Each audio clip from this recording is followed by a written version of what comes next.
Venezuelan migrants has been charged with stealing almost $3,000 in merchandise from the Oak Brook Mall. Police arrested Luis Mendez Gomez and Frank Montes Davila. They were arrested yesterday and now charged with felony burglary and retail theft. Mendez Gomez was also cited for driving without a license. Police say the men went into Oak Brook Macy's with 2 bags and started filling them with items. Officers took them into custody not long after. The bags allegedly contained 16 high-end fragrances and a pair of pants. This is the second time in a little more than a week that migrants have been charged with stealing from the Oak Brook Macy's. Now, guys, you're probably wondering at this moment in time for the thumbnail and the title of this video to say that some of the Venezuelan migrants in Chicago are heading back to Venezuela. Why in the world would I start this video out with an actual incident that occurred a few weeks ago in the city of Chicago involving some Venezuelans who had committed a crime, or they're being accused at this moment in time of stealing a lot of stuff, or I don't know, things that I may have called before. Crime was eventually going to go up. Eventually people will start fighting with one another. Why in the world would I start this video out like this? Well, the reason why is because a lot of these people are starting to see the writing on the wall when it comes to actually getting into the country itself, which is one of the main reasons why it is that we're going to be talking a lot about the situation in Brighton Park. But in my last video that I did on the city of Chicago, I talked about the fact that we were looking at a possible humanitarian crisis because of the weather coming in. However, there are other things that are actually going to make the situation a lot worse. So make sure you guys stick around for the full video. But before we really truly dive into this, I need to go ahead and give you guys some personal history on myself to kind of explain why it is that this issue is probably only going to get a lot worse. So back in earlier this year, I was about to say back in 2021 like an idiot, but you guys know me, I do this off script. Earlier this year, the migrants that were coming in, that were coming from Venezuela, coming from South America as a whole, of course, they're going to New York, they were going to Chicago, going pretty much to every single big blue city in the country, the so-called sanctuary cities. And of course, a couple of these cities are trying to get the sanctuary status removed. We've talked about this before. And the thing is this right here.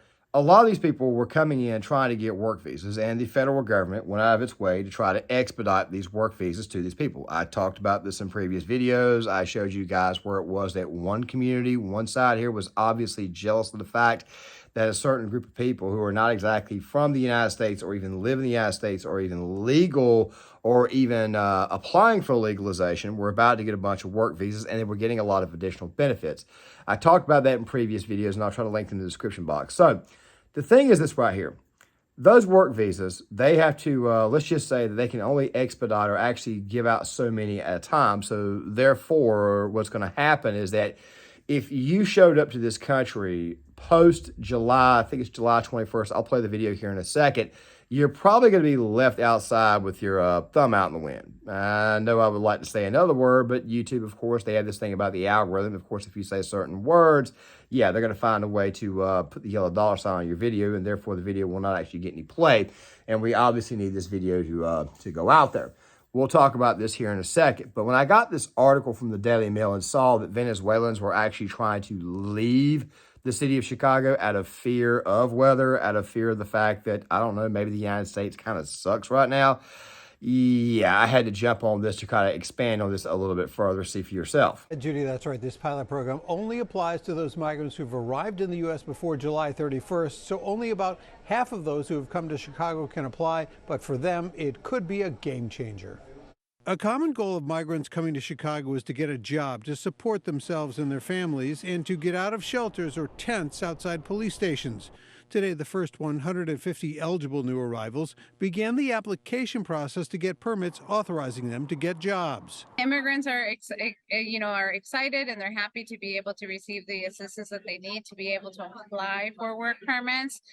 They have a lot of questions about how fast they will get here. They have questions about how to find a job in the meantime. Part of the process involves getting fingerprinted and having criminal background checks done.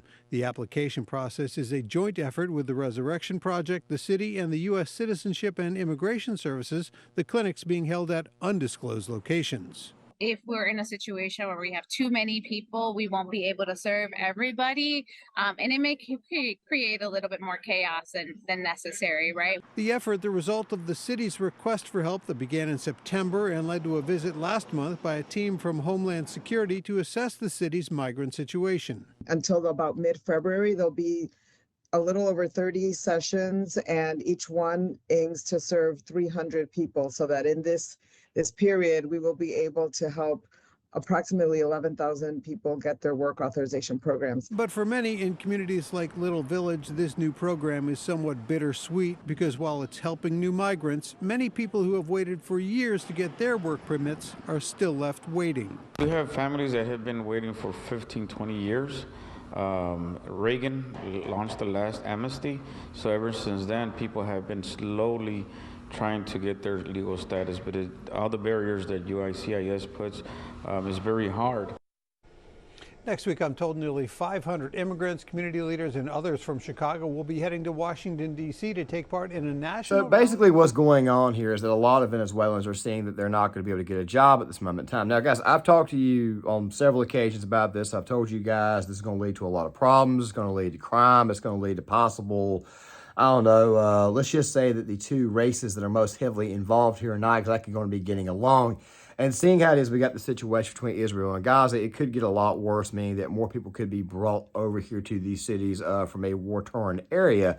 So obviously things are going to get a little bit more chaotic.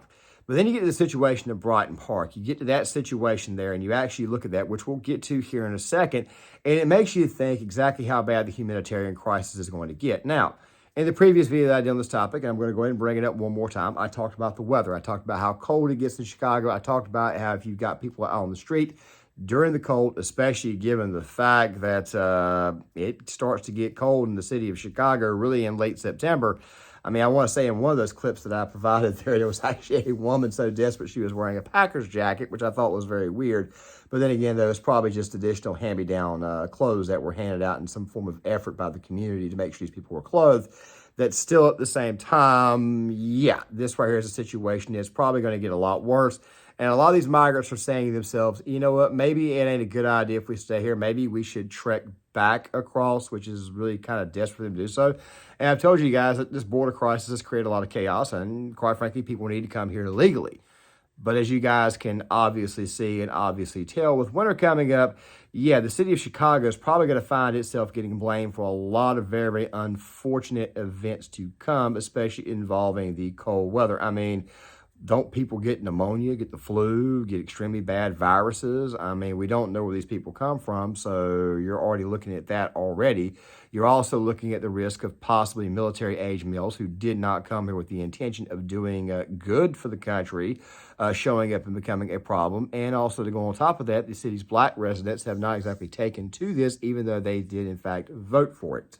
But it gets worse. People that we selected to help us out are selling us out, and they just got office. We need to repeal everything downtown, including the mayor.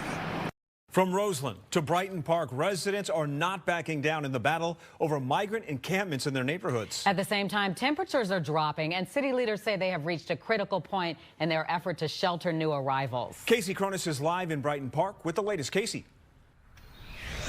Hey, Don and Scott. Well, this community has been one of the most vocal over the city's plan to house migrants here. Day after day, they have gathered outside of the encampment site. And today, they took their voices to the streets. We say no. We say no. It's become a familiar sound in Brighton Park. The mayor sold us out. The other woman sold us out. They're not doing nothing for my community. Residents pushing the city to reverse course on building a migrant encampment at 38th and California. Community members feel they've been kept in the dark, and a big question remains, is the land even safe? A long time ago, they tried to make a park. They couldn't. They tried to make a school. They couldn't because it's contaminated. Alderwoman Julia Ramirez announcing city crews will be on site Monday through Wednesday for more environmental testing. And with more people, a potential uptick in crime is also a concern. The city has told them police patrols will be ramped up, but residents want specifics. Because they're talking about over 2,000 people. Also next week, we're told a gate on the west side of the lot along Sacramento will be replaced. You got a lot of excess. You got the railroad tracks. Video from this angle shows just how vast the property is. 2 city blocks.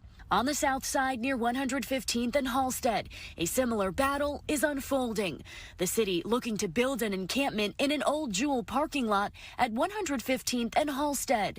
Some neighbors left feeling like the resources they need are being overlooked. It's too much. All our taxpayer dollars is paying for something. The Brighton Park situation.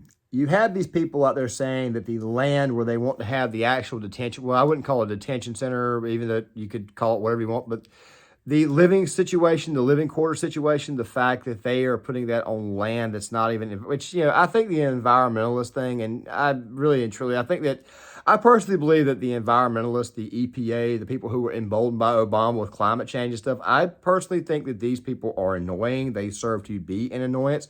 We saw the other day where a 77-year-old man actually shot a couple of Just Stop Oil protesters in Panama.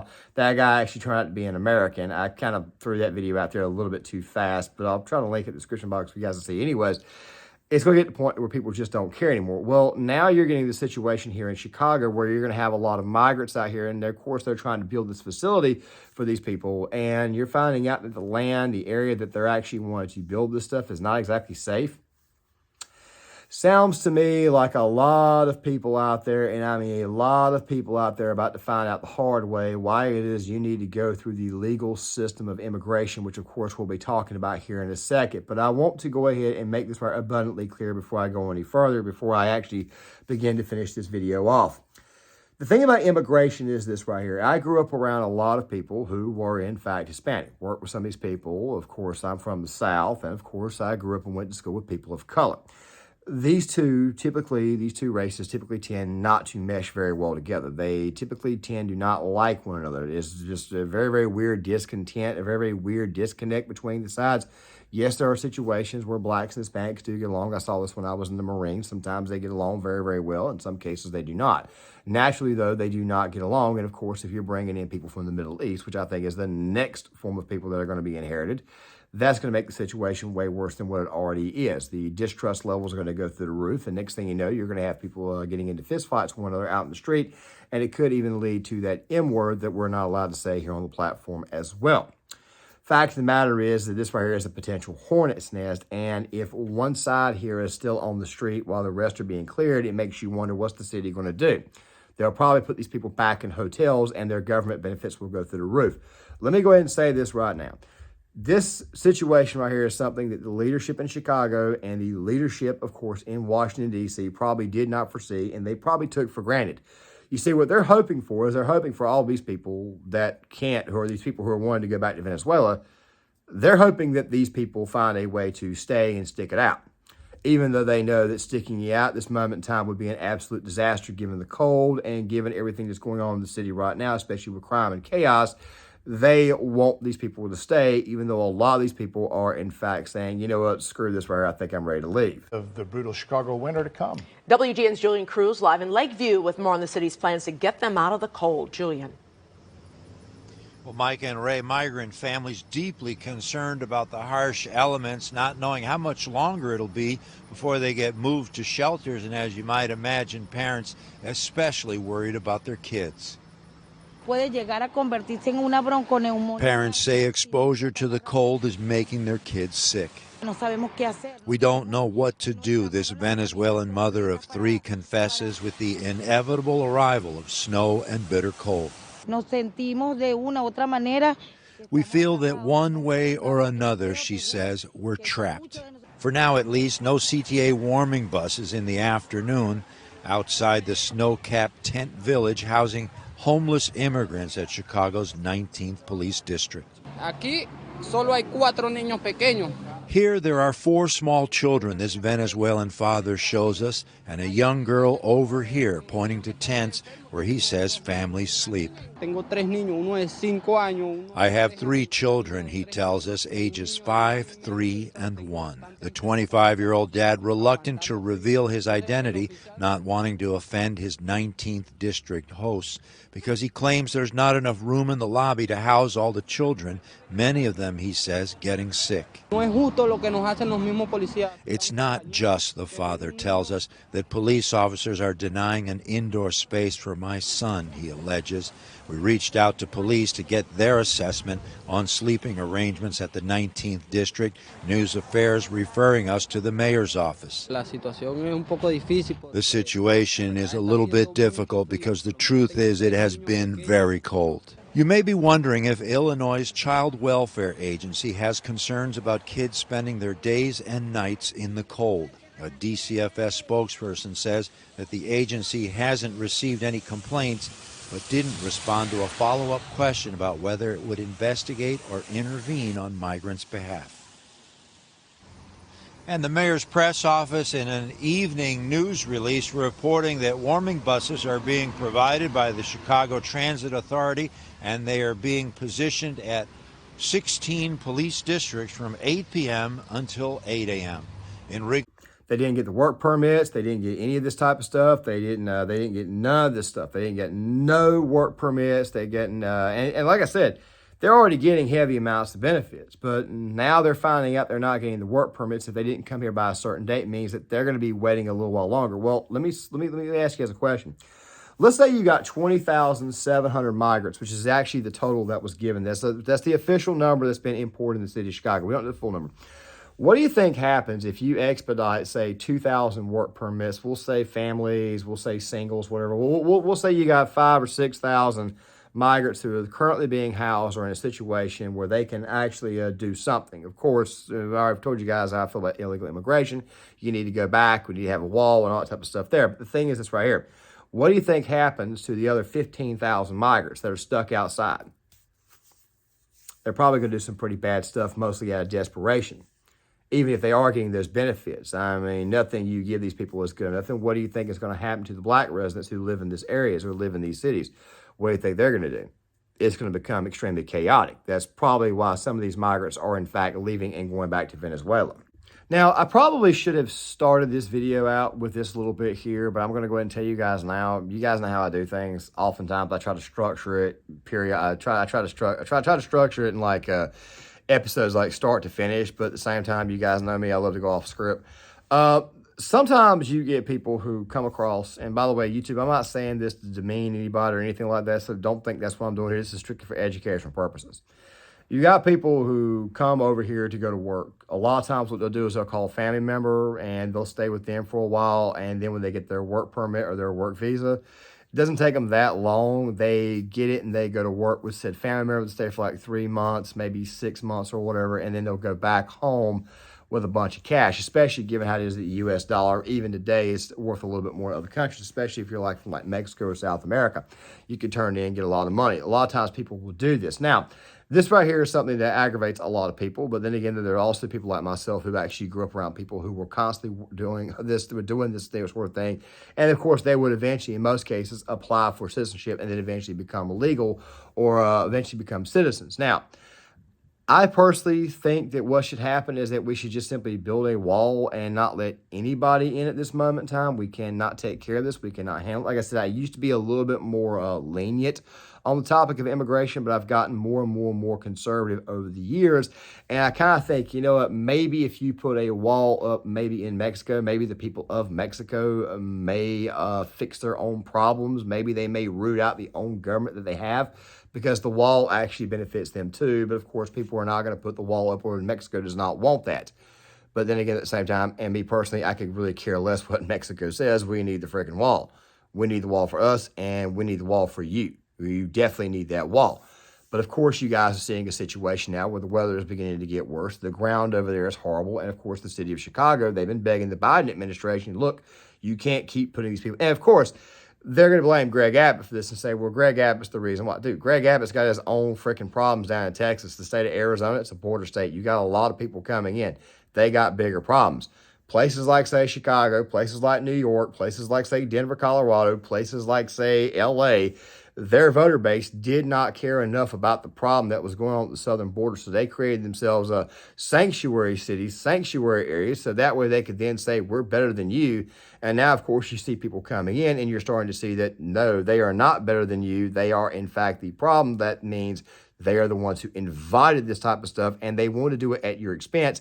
And now that these people are in their neighborhoods, they're upset about it because deep down inside, they really truly don't like this. So while some are wanting to go back because they see the writing on the wall, they see that there's no actual honest-to-God housing, there's still going to be a lot left behind to have to deal with the chaos, to have to deal with all the craziness, whose tax dollars are going to be forced to pay for this. Of course, there are people, of course, that are getting the work permits and getting the benefits, where another group of people that live in those areas are not getting the benefits that, quite frankly, they think they deserve.